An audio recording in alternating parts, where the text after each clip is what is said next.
శ్రీ సీతారామాభ్యాం నమః. శ్రీ ఆంజనేయ స్వామినే నమః. ఆదికవి మహాకవి వాల్మీకి మహర్షి విరచిత శ్రీమద్ రామాయణే బాలకాండే 41వ సర్గము 41. అంశుమంతుడు యజ్ఞాశ్వమును తీసుకొని వచ్చుట.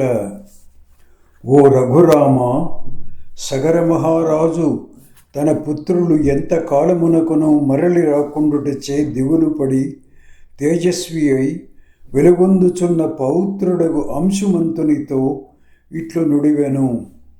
నాయనా, నీవు శూరుడవు, సమస్త విద్యలను నేర్చినవాడవు, బలపరాక్రమములలో నీ పినతండ్రులతో సమానుడవు. యజ్ఞాశ్వమునకై వెళ్ళిన నీ పినతండ్రులేమైరో తెలియదు. వారిని, అశ్వమును, దానిని అపహరించిన వానిని వెదకుము. భూమి లోపల నుండి ప్రాణులు మిక్కిలి శక్తి సామర్థ్యములు కలవి, ఆకారములలో పెద్దవి. వాటిని హతమార్చుటకు ఖడ్గమును ధనుస్సును తీసుకుని వెళ్ళుము. నాయనా, పూజ్యులకు నమస్కరింపుము. నీ ప్రయత్నమునకు అడ్డువచ్చు వారిని చంపివేయుము. కృతార్థుడవై మరలి వచ్చి నా యజ్ఞమును పూర్తి చేయుము. మహాత్ముడైన సగరుని యొక్క చక్కని ఆదేశమును అనుసరించి అంశుమంతుడు ధనుస్సు ఖడ్గమును గ్రహించి వేగముగా వెళ్ళెను. ఓ నరోత్తమ శ్రీరామ, సగరునిచే ఆదేశింపబడిన ఆ అంశుమంతుడు మహాత్ములైన పినతండ్రులు త్రవ్విన భూగర్భ మార్గమును అనుసరించెను. దైత్యులు, దానవులు, రాక్షసులు, పిశాచములు, పక్షులు, నాగులు మొదలగు వారిచే పూజింపబడుచున్న దిగ్గజమును మహాతేజస్వి అయిన అంశుమంతుడు చూచెను. అతడు దానికి విరూపాక్షము ప్రదక్షిణమునర్చి కుశలమడిగి తన పినతండ్రుల జాడను గూర్చియు అశ్వమును అపహరించిన వాని ఆచూకీని గురించియు వినయముతో ప్రశ్నించెను. అంతటా ఆ దిగ్గజము అంశుమంతుడు పలికిన ఆ మాటలను విని, ఓ అంశుమంతా, నీవు కృతార్థుడవై త్వరలోనే యజ్ఞాశ్వముతో వెళ్ళగలవు అని నుడివెను. ఆ దిగ్గజము పలికిన మాటలను విని అతడు క్రమముగా దిగ్గజములను అన్నింటినీ వినయపూర్వకముగా ప్రశ్నించెను.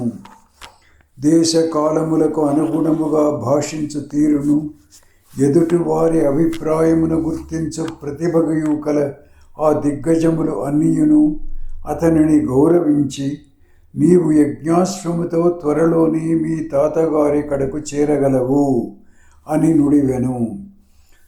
త్వరగా అంశుమంతుడు ఆ దిగ్గజముల పలుకులను ఆలించి తన పినతండ్రులు భస్మరాశి అయి పడియున్న చోటికి వెళ్ళెను. అచట తన పినతండ్రులు కనపడకపోవుటచే అంశుమంతుడు మిగుల దుఃఖితుడాయెను. వారి మరణమార్తను విని మిక్కిలి పరితపించి ఏడువసాగెను. దుఃఖ శోకములకు లోనైన ఆ నరశ్రేష్ఠుడు అచటికి సమీపముననే అటూ ఇటూ తిరుగుచున్న యజ్ఞాశ్వమును చూచెను. అతడు తన పినతండ్రులకు తర్పణములను ఇచ్చుటకు సంకల్పించెను. అందులకై ఆ తేజస్వి జలమునకై తిన్నగా అటూ ఇటూ చూచెను. కానీ జలాశయము మాత్రము కనపడలేదు. అతడు తన నిశిత దృష్టిని ప్రసరింపజేయగా తన పినతండ్రులకు మేనమామయ్యు వాయువేగము కలవాడును ఖగరాజు అను గరుత్మంతుడు కనబడెను. అంతటా మహాబలశాలి అయిన వైనతేయుడు అతనితో ఇట్లనెను. ఓ నరోత్తమ, శోకింపకము. నీ పినతండ్రుల మృతి లోకహితనమునికే జరిగెను. మహాబలశాలురైన నీ పినతండ్రులు మహానుభావుడైన కపిలుని కోపాగ్నికి దగ్ధమైరి. వీరికి లోకమర్యాదను అనుసరించి తర్పణములను విడువ తగదు. ఓ నరోత్తమ, గంగానది హిమవంతుని జ్యేష్ఠ పుత్రిక. ఓ మహాబాహు, ఆ గంగాజలముల యందు నీ పినతండ్రులకు తర్పణములను విడువుము.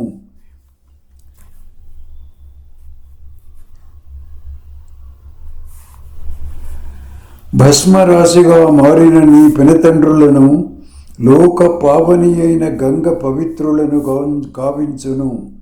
పునీతమైన ఆ గంగోదకములచే ఈ భస్మము తడుపుపడగా ఆ 60,000 మంది రాజకుమారులను స్వర్గమునకు చేరుదురు.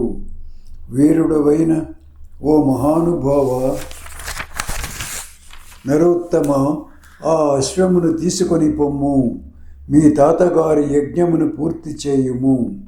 మహాయశస్వి మిక్కిలి పరాక్రమవంతుడైన ఆ అంశుమంతుడు గరుత్మంతుని మాటలను పాటించి వెంటనే యజ్ఞాశ్వమును తీసుకొని యజ్ఞ భూమికి మరలెను.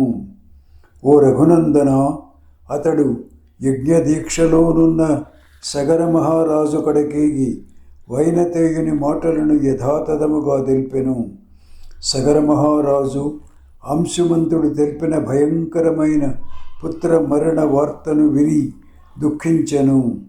పిమ్మట అతడు యథావిధిగా కల్పోక్త ప్రకారము యజ్ఞమును నిర్వర్తించెను. ఉత్తమ గుణములు గల ఆ మహారాజు యజ్ఞమును ముగించుకొని తన నగరమునకు చేరెను. గంగని తీసుకొని వచ్చు విషయమున అతడు ఒక నిర్ణయమునకు రాలేకపోయెను. ఇట్లు చాలా కాలము గడిచిపోయెను.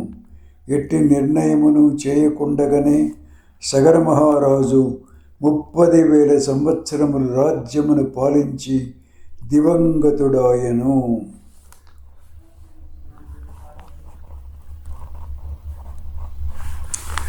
42వ సర్గము 42. భగీరథుడు గంగానదిని దివి నుండి భువికి కొనువచ్చుటకై యత్నించుట. ఓ రామ, సగరుడు స్వర్గస్థుడు కాగా మంత్రులందరూ న్యాయసమ్మతముగా ధర్మబుద్ధి గల అంశుమంతుడే రాజు కావలెను అని కోరుకొనిరి. ఓ రఘునందన, అంతట మిక్కిలి ఉత్తముడైన అంశుమంతుడు రాజు అయ్యెను. అతని కుమారుడు దిలీపుడు. అతడు మిక్కిలి సుప్రసిద్ధుడు. అంశుమంతుడు తన కుమారుడైన దిలీపునికు రాజ్యభారమున అప్పగించి అనగా గంగావతరణార్థమై పవిత్రమైన హిమవత్ పర్వత శిఖర భాగమున తీవ్రమైన తపమును ఆచరించెను. ఖ్యాతికెక్కినవాడు తపోధనుడు అయిన అంశుమంతుడు 32,000 సంవత్సరముల కాలము తపమాచరించి గంగను పొందకయే స్వర్గమును చేరెను. మిగులు తేజస్వి అయిన దిలీపుడు తన తాతల యొక్క అకాల మరణమార్తను విని ఖిన్నుడాయెను. వారికి సద్గతులు కలుగుటకై తన తండ్రి తీవ్ర తపమునర్చియు లక్ష్యము సిద్ధింపక ముందే అతడు స్వర్గస్థుడైనందులకు మిక్కిలి చింతాక్రాంతుడై కర్తవ్యమును నిర్ణయించుకొనలేకపోయెను. దివి నుండి భువికి గంగావతరణమును సాధించుట ఎట్లు? గంగోదకములతో పితామహులకు తర్పణములను సమర్పించుట ఎట్లు? ఇక వారిని తరింపజేయుట ఎట్లు అని అతడు తీవ్రముగా ఆలోచింపసాగెను. నిత్యము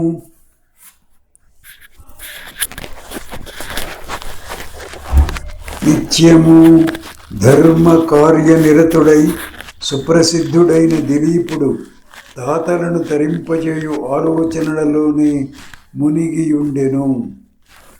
కొంతకాలమునకు ఆయనకు భగీరథుడు అను కుమారుడు కలిగెను. అతడు పరమధార్మికుడుగా వాసిగాంచెను.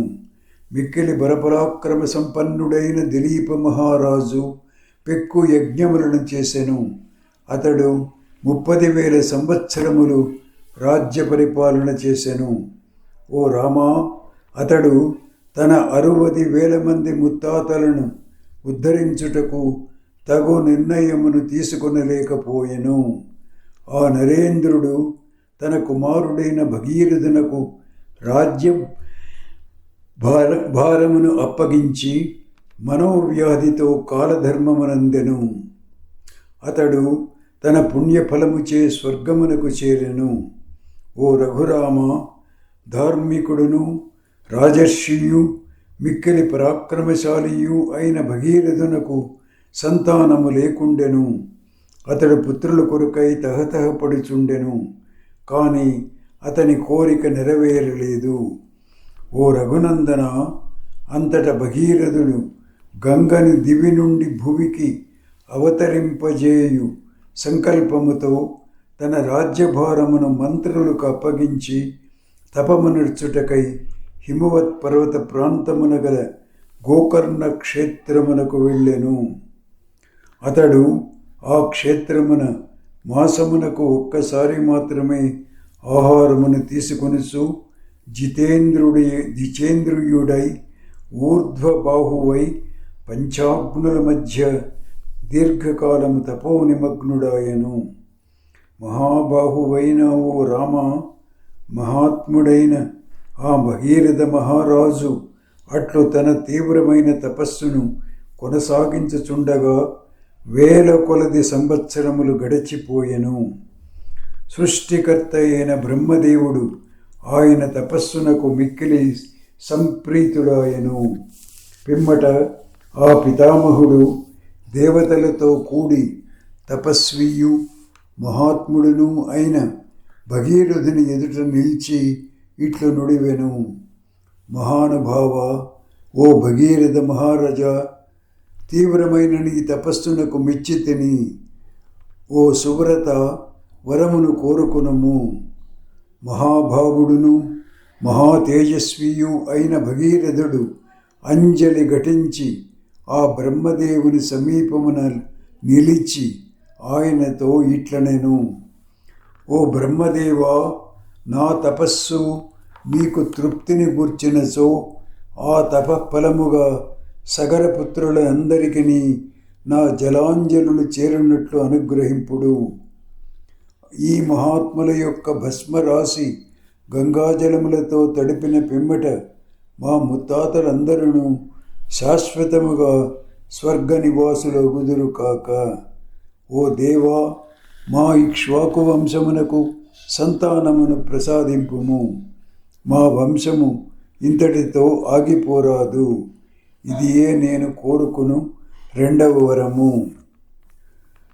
43వ సర్గము 43 గంగావతరణము. ఓ రామ, బ్రహ్మదేవుడు వెళ్ళిపోయిన పిమ్మట భగీరథుడు భూమిపై బొటన వ్రేలు మోపి నిలబడి 1 సంవత్సర కాలము శివుని గూర్చి తపస్సు చేసెను. ఓ శత్రు సంహారక రామ, అతడు ఊర్ధ్వబాహువై ఎట్టి అలంబనము ఆశ్రయము లేక నిశ్చలుడై కదలక మెదలక వాయువును ఆహారముగా తీసుకొనుచు రాత్రింబగళ్ళు తపస్సును ఆచరించుతూనే ఉండెను.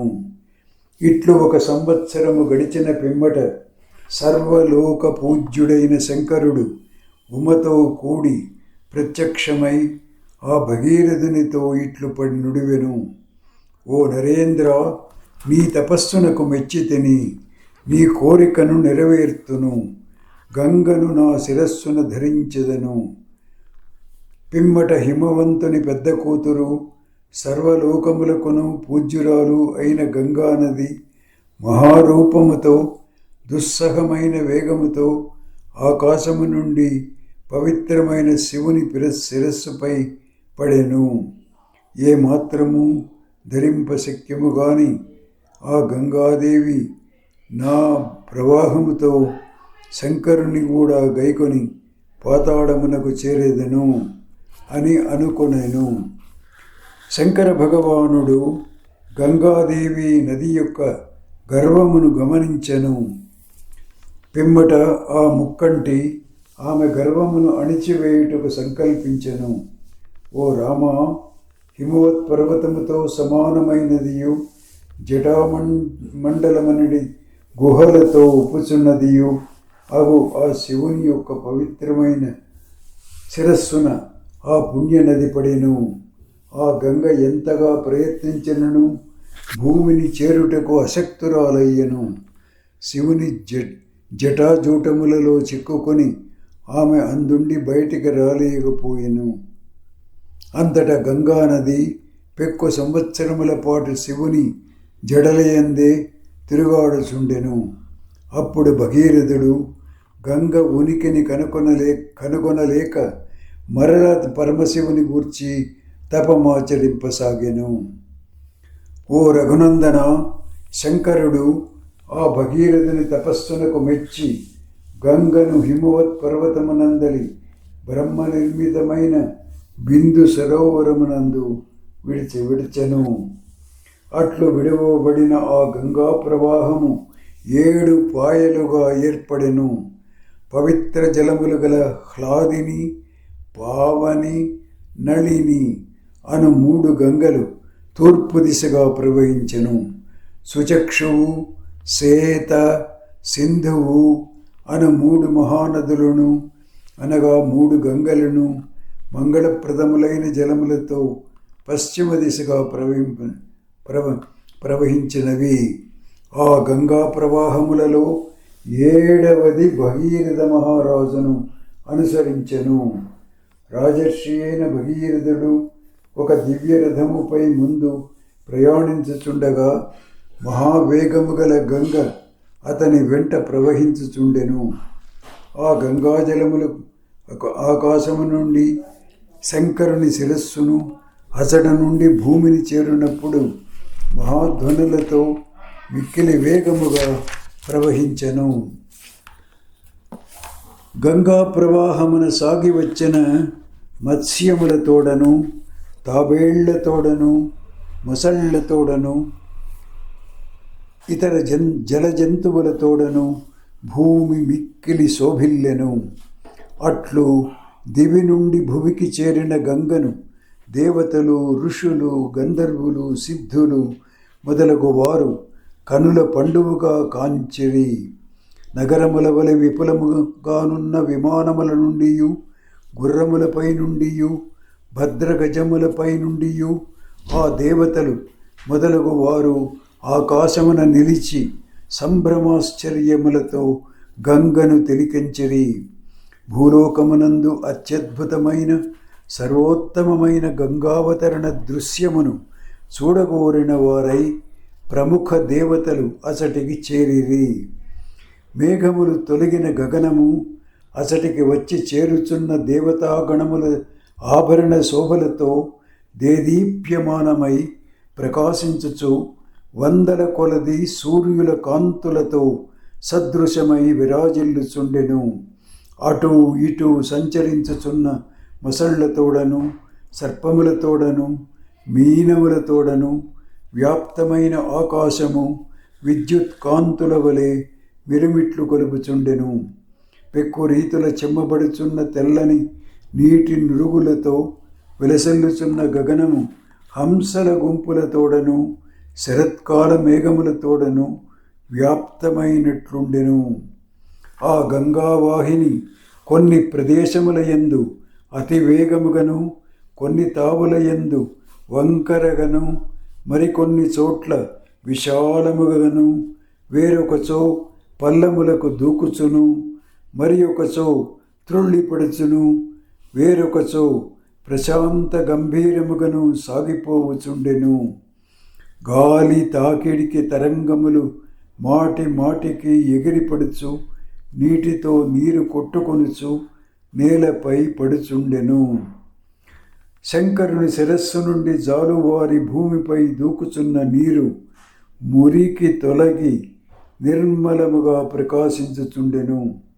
దేవతలు, ఋషులు, గంధర్వులు, భూలోకవాసులు ఈ జలము శివుని శిరస్సు నుండి పడినది కనుక అతి పవిత్రమైనది అని తలంచుచు ఆ జలములను ఆదరముతో తమ శరములపై చల్లుకొని ఆచమించిరి.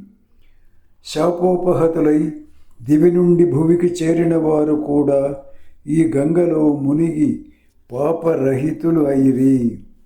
పవిత్రములైన గంగాజలముల స్పర్శచే వారు పునీతులై మరల ఆకాశ మార్గమున తమ తమ లోకములకు చేరిరి. పవిత్ర గంగానదీ జలములలో స్నానములనొచ్చుటచే అలసటలు తొలగి జనులు మిగుల సంతోషించిరి. మహాతేజస్వియు రాజర్షియు అయిన భగీరథుడు దివ్య రథమును అధిరోహించి ముందునకు సాగిపోవుచుండగా గంగానది ఆయనను అనుసరించుచుండెను. దేవతలు, ఋషులు, దైత్యులు, దానవులు, రాక్షసులు, గంధర్వులు, యక్షులు, కిన్నరులు, మహానాగులు, అప్సరసలు మొదలగు వారందరూ అట్లే జలచరములన్నీయును భగీరథుని రథమును వెన్నంటి ప్రవహించుచున్న గంగానదిని మిక్కిలి ఆనందముతో వెంబడించినవి. సర్వ పాపహారిణియు అనియు నదులలో శ్రేష్టమనియు వాసికెక్కిన గంగ భగీరథ మహారాజు వెళ్ళిన చోట్లకెల్లను తానును వెళుచుండును. అసాధారణ కార్యములను నిర్వహించుటలో సమర్థుడును మహాత్ముడును అయిన జహ్ను మహర్షి క్రతువును ఆచరించుచుండగా గంగానది ఆయన యజ్ఞవాటికను ముంచివేసెను. ఓ రాఘవ, జహ్ను మహర్షి గంగ యొక్క అహంకార పూరిత చర్యకు మిక్కిలి క్రుద్ధుడాయను. పిమ్మట ఆ ముని గంగాజలములన్నింటినీ అత్యద్భుతముగా ఆశ్చర్యకరముగా పానము చేసెను. అంతటా దేవతలు, గంధర్వులు, ఋషులు అబ్బురపడి పురుషశ్రేష్ఠుడు మహాత్ముడు అయిన జహ్ను మహర్షిని పూజించిరి. పిమ్మట ఆ మహాతేజస్వి పరమ ప్రీతుడై గంగాజలములను తన చెవుల ద్వారా విడిచిపెట్టెను. అందువలన జహ్నుసుత అయిన గంగ అప్పటి నుండి జాహ్నవిగా ప్రసిద్ధికెక్కెను. గంగ మరల భగీరథుని రథమును అనుసరించుచు ప్రవహించెను. ఆ నదీమ తల్లి సముద్రమును కూడా చేరెను. అంతేకాదు కాక ఆ భగీరథుని కార్యసిద్ధికై రసాతలమున అనగా పాతాళమున కూడా ప్రవేశించెను. రాజర్షి అయిన భగీరథుడు పట్టుదలతో గంగను కొనివచ్చి భస్మరాశిగా మారియున్న తన ముత్తాతలను చూచి మిక్కిలి దైన్యమునకు లోనయ్యెను. ఓ రఘురామ, అప్పుడు ఆ భస్మరాశిని పవిత్రమైన గంగాజలములు ముంచివేసెను. అంతట సగరపుత్రులు పాపరహితులై స్వర్గమును పొందిరి. కాయేన వాచా మనసేంద్రియైర్వా బుద్ధ్యాత్మనా వా ప్రకృతే స్వభావాత్ కరోమి యద్యత్ సకలం పరస్మై నారాయణాయేతి సమర్పయామి. ఓం మంగళం కౌసలేంద్రాయ మహనీయ గుణాబ్ధయే చక్రవర్తి తనూజాయ సార్వభౌమాయ మంగళం. ఓం శ్రీరామ జయ రామ జయ జయ రామ.